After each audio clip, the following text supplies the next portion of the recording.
Guys, Latanya Johnson here with Remax First Realty 2. I am here today with Al Rappaport.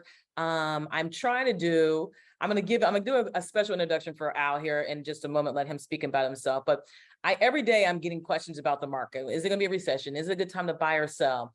What are the interest rates? And what are the payments gonna be and things like that. So I thought maybe let me do a series of videos with experts like Al, who is one of the lenders for Cross Country Mortgage.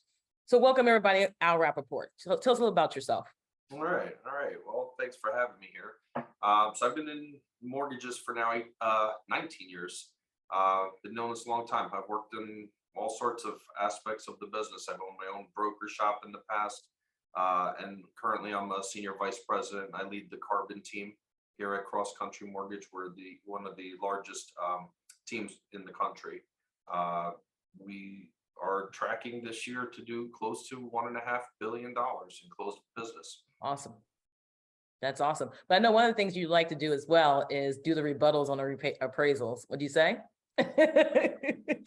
Before I got into mortgages, I come from a whole family of appraisers. So my dad started in mortgages. I'm sorry, in appraising some 30 something years ago. Still doing appraising, although he's kind of retiring very soon, or so he says, but he loves to do it, so he'll probably continue to do it. But on the retirement channel for a while.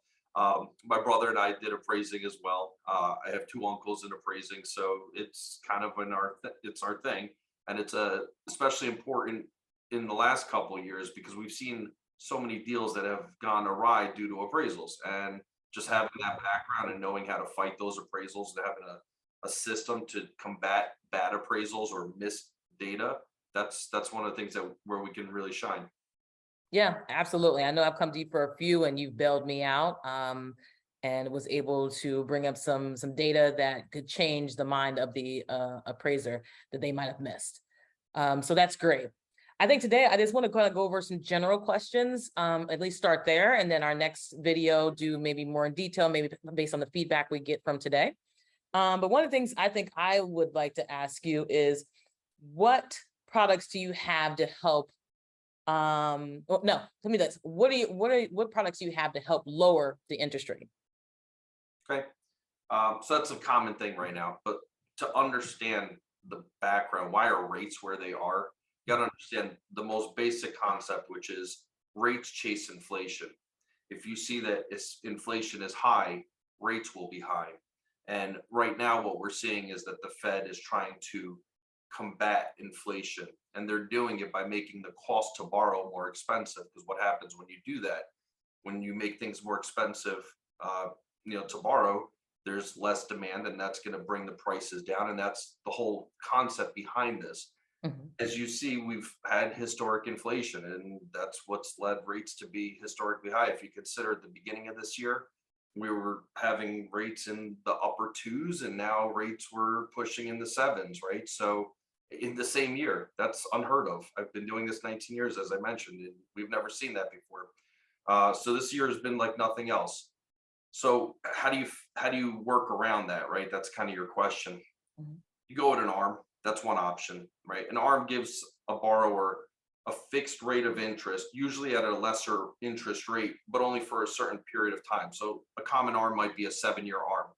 What that is the rate is going to be fixed for the first 7 years. Thereafter, it will adjust. The deal is still amortized over a 30-year term. But the idea behind the ARM is that you're not going to have this loan forever, right? You're going to buy the home. It's going to get you into the home, and you're going to end up refinancing once rates settle down and they come back down. That's when there's going to be an opportunity to refi.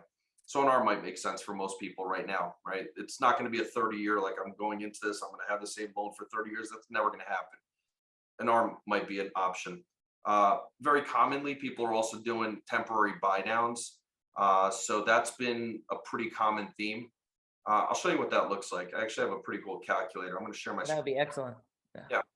So there's all sorts of temporary buy downs, but the most common one that I have on your screen right here is a 2-1 buy down. So here's how that works. If you have a $500,000 purchase price, and let's say you have somebody who's putting 20% down, and the market rate, hypothetical, let's just say it's 6.75. in the first year, right, year number one, their rate is 2% under 6.75. So that's 4.75 right here. Okay.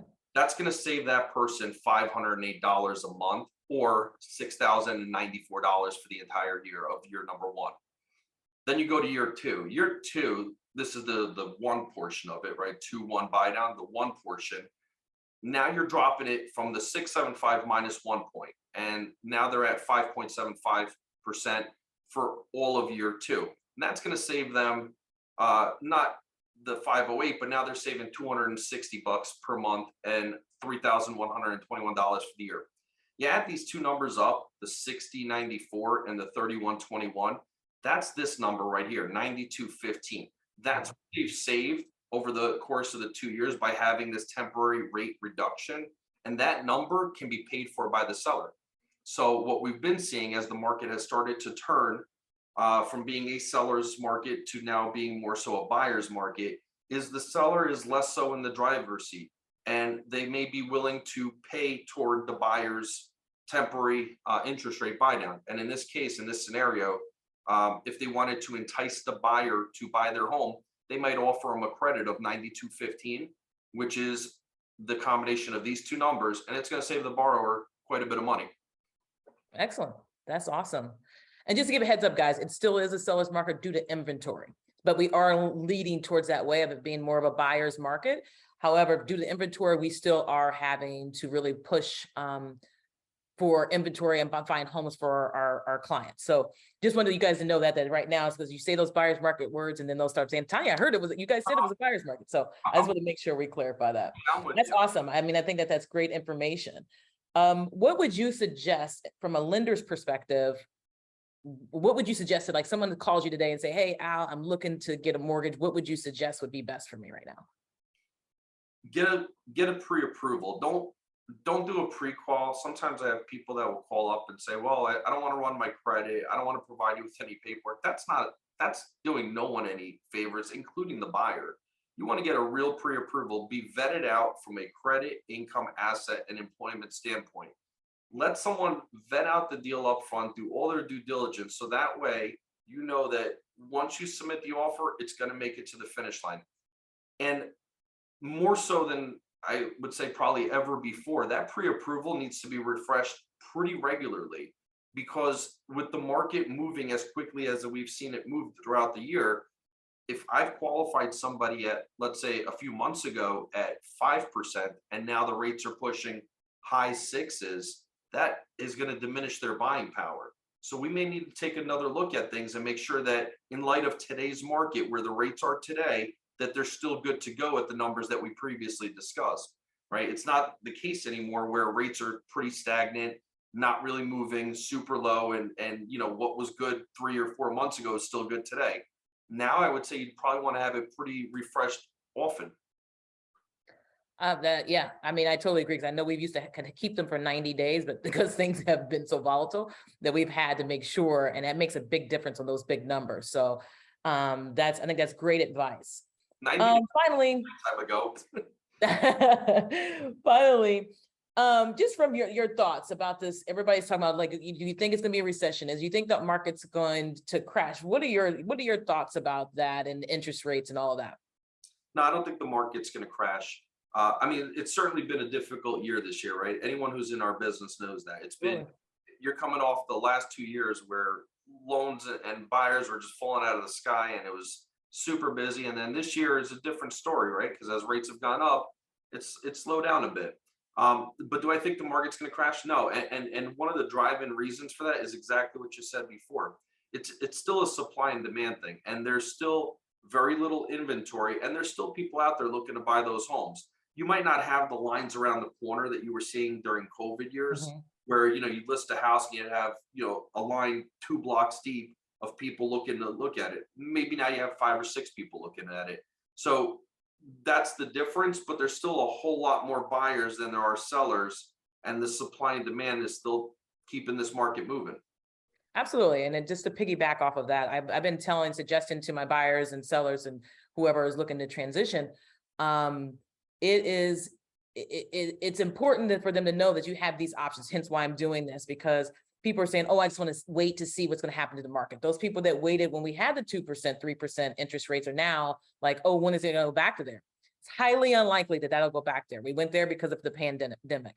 So I'm suggesting to these people, it's better to come out now to come and look for homes. If you can find your dream home now, then you don't have to battle against the other people that are going to wait for the market to change. And then you're going to be in line and have to pay ridiculous numbers over list price. So I'm glad you said that, because it's important that they get it from a different viewpoint than it comes from us. Because they're like, oh, there's a realtor that's trying to tell us to buy a house. So that's awesome. So, you know, this is our first round. I think this has been great information. And I think, you know, based on feedback, I'll leave Al's contact information in the comments. That way you can reach out to him. Please mention this video if you want to talk to him more about getting a mortgage.